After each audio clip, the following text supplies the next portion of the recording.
Hello, greetings everyone. My name is Luke Elijah. Thank you very much for watching this video. With me are three lovely gentlemen from the parkour group Superfly Monkey Dragons. Hello guys, thank you for coming onto my talk show. I appreciate it very much. Could you guys start by introducing yourselves and where you're from? Alright, let's start with you. My name is Sonic and I'm from Colombia and Denmark, now based in Singapore. And I'm Derek from Australia and I've been in Singapore now for about 6 years. My name is Aaron, I'm from Frankfurt, Germany, and I just recently moved to Singapore. Alright, welcome to Singapore guys. Right, we have United Nations here. That's what I love about Singapore. It's a mix of many nationalities and cultures, and it's what makes it so dynamic. Okay, could you start by telling the audience what exactly is parkour? What does it entail? Where's the history behind it? Parkour originates actually in the early 1900s from the méthode naturelle, which is a combat training. So they wanted people to move quickly through military zones. David Bell later adapted that from his dad in the 1970s. The Yamakasi around him practiced hours and hours to get their movements sharp and precise, to figure out the right kind of exercises, to move quickly from A to B. So these days parkour developed a lot because it's been around for 20 over years, and people start finding their own style in parkour. So I would say rather than parkour being the efficient art of movement, these days it's really the art of exploring movement for yourself, right? Everyone's got different styles, everyone has got different moves that fit his physical type, his body type. So yeah, parkour is pretty much the playful art of movement. Yeah. Which is something that we've all done when we were kids. It's really just an extension of that, to try and rediscover that and reconnect with that sense of wonder and exploration and curiosity that we have as kids. Yeah, Exactly. as kids I recall really climbing like everywhere like a monkey. I wanted to be a ninja, assassin, I wanted to be like a Spider-Man, So that's very natural for a kid. Exactly. Alright, so it was my dream. I wanted to do backflips, somersaults. So I was just intrigued by it, and playing video games like Assassin's Creed, Prince of Persia, and you see all these wonderful ninja-like moves. You just feel inspired and you want to just go out and move. Right? Yes, I remember the first time I saw parkour. I was like, what? Wait, I used to do parkour when I was small, but we didn't call it parkour. We will go with our friends by the river and jump from stone to stone and say, okay, who can jump from this stone to this stone? And if you lose, we throw him to the water and stuff like that. Or we climb the highest tree or running and try to go over and jump down and roll, and we throw in each other. When I saw parkour, I said, wow, I used to do this when I was small, Yeah. Now it's got a name, now I can... Yeah, now I have a name, and then when I start to discover what it was, then I just get more familiar with it, So it's actually... But the most for me, parkour, it is, we live in this concrete jungle, right? So we try to use this environment as a playground, So when we teach kids, everybody we teach different, but when I try to share my knowledge with parkour, I say, okay, let's try to look this whole city as a playground. Yes. Let's jump, and how can we jump? How can we roll? How can we climb? How can we slide and use the whole thing as a playground? It's a beautiful way to get in shape, to have fun, and also to like Aaron said, to get fast from A to B. Well, I think most people have the misconceptions that parkour is only for men, but actually there's a lot of women who do it as well, and kids start young doing it, right? But I'm sure parents must be wondering, right? Is it safe for my kid to do this? Are they going to break a bone or something, right? Well, yeah, I mean, that's a common misconception. When I first saw parkour, which is in the movies, District 13, Yamakasi, when I saw those movies, I was going, like most people, you're kind of like astounded and amazed by what they do. Yeah. But I never thought I would ever do that, because I thought it's bad for my body, it's going to wreck my knees, all this kind of stuff. The typical thing, I'm going to break bones, which is what most people will say. Yes. I had those same thoughts, but it wasn't until I was open-minded enough one day to actually have a friend let me introduced me to parkour, and I spent an hour with him, and luckily he knew what the essence of parkour was, and he could pass me the essential things of what parkour was, and I got it. And after that one session, I was completely fell in love with it, because it's a type of art that forces you to grow, because you can't cheat in it. You could go to some lessons and you could pretend to do all the exercises and get through it, but you wouldn't have actually it looks like to everyone else that you've done it, and you can Yes. even fool yourself into thinking you've done that class well. Yes. But with parkour, you either can or you can't do it, and that is a true test of pushing you to push you to do the move. So I think that's one of the great things about parkour. Now, going back to your question about who's it for? Is it for everyone? I really believe it is for everybody, and because what you see in videos is like kind of like top level elite, and while that is a part of parkour, you don't have to perform at that level to say you do parkour. There are so many graduations, so many levels. There's beautiful flows you can do on the ground that have no height levels, and there's simple things, there's fun things, there's so many different things that every age group can participate in, and it's just up to the individual to discover what fits for their body. And I think it's particularly important, you mentioned about safety and being dangerous. I mean, it is dangerous when people see a video and then try and copy that move straight away without any training. It's just the same as it's dangerous if you see a martial arts fight, what do you call it? What's that? The big fight, UFC. You know, seeing those fights and say, I want to do that, and just jump in the ring without any training, right? That's dangerous as well. And that's the same thing.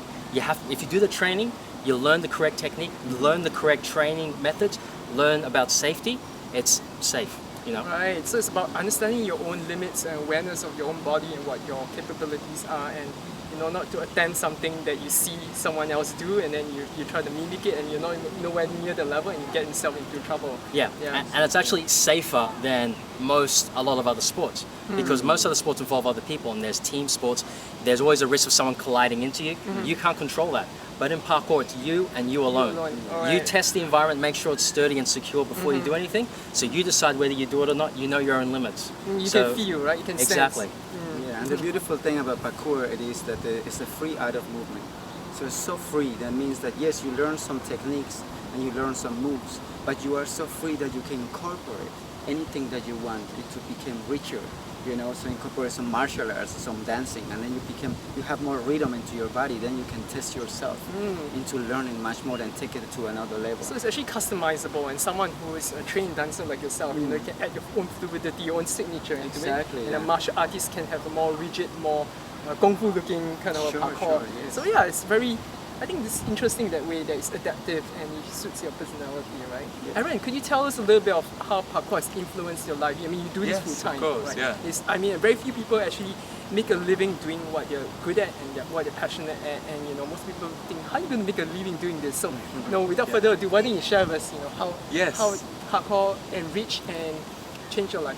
Yeah, I would love to. My parkour history begins quite late in my life. I started training when I was 16, which a lot of people think is already way too late. So I was inspired by all the big Star Wars movies, was inspired by games, and eventually figured when I was 13, 14, 15, I would never be able to do any of that. So it was one day when I found out that there is actually a parkour group in Frankfurt, Germany, where I was based, and they invited me to training. So that was same for Derek. I just fell in love with the sport, and from that there came a passion in my life that I couldn't feel before doing anything. I was still in school, but suddenly I felt actually I can do useful stuff with my time, understanding more about the background of parkour, understanding about nutrition because I wanted to be the perfect athlete, understanding about my body itself, like how warming up affects my body, how stretching affects my movement. So I just made the decision at some point in my life that I would want to live for something that has got purpose for me, and that would be parkour. Of course, I started as just a practitioner in love with the art of movement with parkour. But eventually, how it always is when you're in love with something and you're persistent, because of your love for that sport, you'll get very good at it. So practice makes perfect. Yeah, exactly. Right, yes. It's within everything. When you got the love, when you got the passion to do it, and no one is paying you to do it, or no one is behind you pushing you and saying, "Come on, continue." You don't got a personal trainer. When you don't need that, but still do something for the love of doing it, for the sake then of eventually, love. exactly. Yes, for the sake of passion. I mean, it's just so beautiful to hear you say, you found something that is your soul's purpose, is your life purpose, and you really dedicated yourself to it, committed yourself, and created a living around it. It's amazing, it really is, so kudos to you for that. And it's so positive that but it opens you, you know. It opens you to some more. Like hearing Aaron talking about how he inspires him, I can see that his heart and his passion open for so more. Yeah. You know, so it's Yeah. so beautiful. The energy, to hear. yes, Yeah. yes. His So- eyes light up when exactly, he talks about so, it. Yeah. So hear him, and when we practice together, it's so beautiful because we inspire each other in such a beautiful way. Like I cannot do the same things that Aaron does, so he Yes. cannot do the same things that I do, but we encourage each other to learn from each other. It's and like that's team so effort. beautiful. I like Yes. that. I like that. I've seen some of your performances at Soul Skate and as lately at the Singapore Night Festival, River Festival, and that really blew me away. And that's why I invited them to do this video. You know, because even I was wow. You know, so you know. The name Superfly Monkey Dragons, it's such an appropriate name. It's so funny, it's comical and it's suitable. You know, who came up with this name? How did the name come about? It all started actually when after I got introduced to parkour with a friend of mine. Yeah. He stopped doing it, so then I just continued training myself. And then after about 6 months or so of doing it myself, I thought it'd be really good if I can get some friends to train with me. Yeah. Otherwise, it's always a struggle to get out of bed when there's no other one. You're not committed to anyone but yourself. Yeah. It's easy to say, oh, it's better to stay in bed. So I thought, okay, let's get some friends together. So I just put a message on Facebook, who wants to train with me? And I got together a group of friends, and one of those friends was a friend of mine called Tusha. And basically that was on the 1st of August in 2012. And after that very first training, we sat down and had breakfast, and we were talking about entering a film competition. It's a 48-hour film festival. And so we said, oh, should we do that? Should we do that? Because some of us had done it before. And then we decided, okay, we're going to do it. And then we had to come up with a name, right? For your team, yeah. Yes. And I knew that Tusha was really creative. I said, can you come up with a name for us? And he actually came up with Super Flying Monkey Dragons, which we just shortened later on. But yeah, that's how it started. He came up with the name, and it was for our film competition. And it just so happened after that, it became Parkour Academy in school. Beautiful. Tell us a bit more of this Parkour Academy and school that you have. You know, how long has it been in existence, and how what kind of classes and courses do you guys offer? Sure. So as I said, it started unofficially on the 1st of August. We didn't start. It was just casual. This year? No, in 2012. 2012. And then towards the end of that year, I started formalizing it and turning it into a school, into a proper school. So it's been around for about 3 years, I guess now. And we offer classes for everybody. We've had people from the age of 3-4 years old up to over 50, 60 years old join our classes. We've probably taught over 1,000 classes in that time. And so we've got classes that are specific for kids, and we've got adult and teenager classes. And we've also got classes for people who want to learn how to flip, which you mentioned, you want to learn how to backflip. We've got a 5-week course to help people, and you don't have to have any experience at all. It's After 5 weeks, is it guaranteed I can do a No, flip? I wish I could do that. That would be awesome. But unfortunately, it's really based on each individual, like everything. Yes, yes. But we Yeah. do give you the basics and the understanding and the progression, so that you can walk away from that 5 weeks knowing what you need to do to get to the next level and to be able to land the flip in the front and the back flip. Awesome. Right, Sonic and Eric, could you tell us and the audience a little bit about what are the courses and classes that you teach? I teach parkour for kids between 4 and 12. 4 and 12. Right, I think the kids especially should be easier because they have less fears, they have less of the limitations and blocks that adults would have. Would you Yes, say that? in that way, it's a lot of fun, and yeah, it is. I would not say that it's easier, I mean, running everywhere, screaming. but it is beautiful because I get to understand the child's mind. You know, so we go and understanding the child's mind, and then we can. To teach kids, we need to be able to come down into the level that we can understand the child's mind, but becoming an adult at the same time. So we can play with them and explain them. Okay, this is what we can do. This city is like a playground, but also have respect, respect for themselves. So that's the reason when we teach, we don't demonstrate that much. We mainly focus on our safety and how to teach them correct, how to land softly, or how to test if they are afraid of balancing. We test on balances, or act like animals that get strength. So building their body to get strong and land properly and play around and learning the essence of parkour.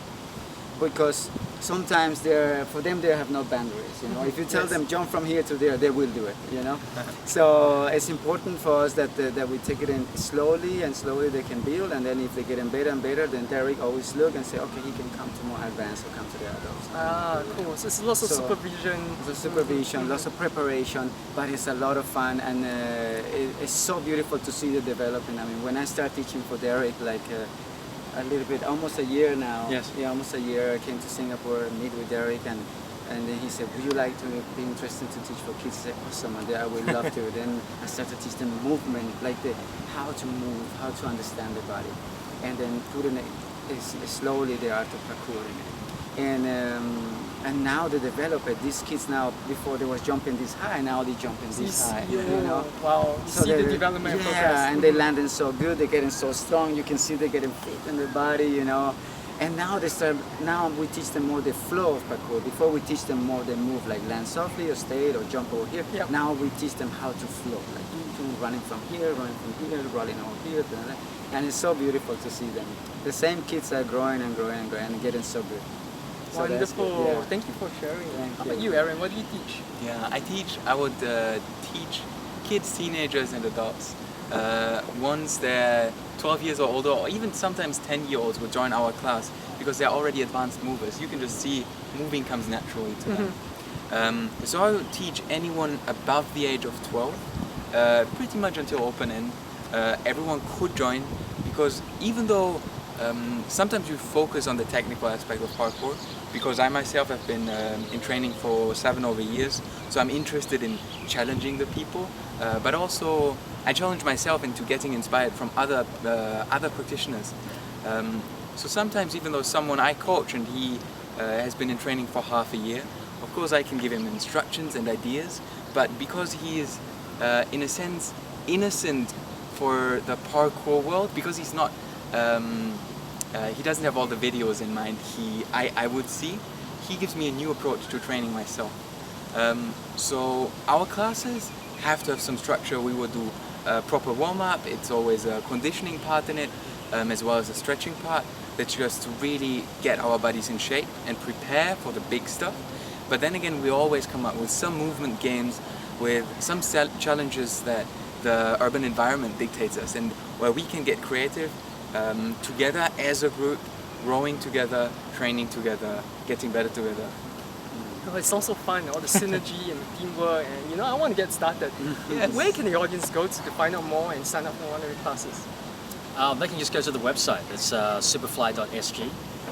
Down here. Do you also have a Facebook page? Yes, just Superfly Monkey Dragons. So just search one word, Superfly Monkey Dragons. Awesome. Thank you guys for this wonderful interview. Really had a lot of fun chatting with you guys and feeling that passion and energy for parkour. Right, can I request that you guys give a demonstration to our audience? Yes, of course. Right, Let's awesome. do it. So thank you guys for watching this video again. Stay tuned for the rest of the video. These 3 guys will do a short demo for you, just for you. And please log on and go to their website, support them, right? Sign up for some of their classes, find out more, send them an email, like their Facebook page, and also subscribe to my YouTube channel for more interesting and exciting videos. Thank you. Cool. Thanks. Thank you.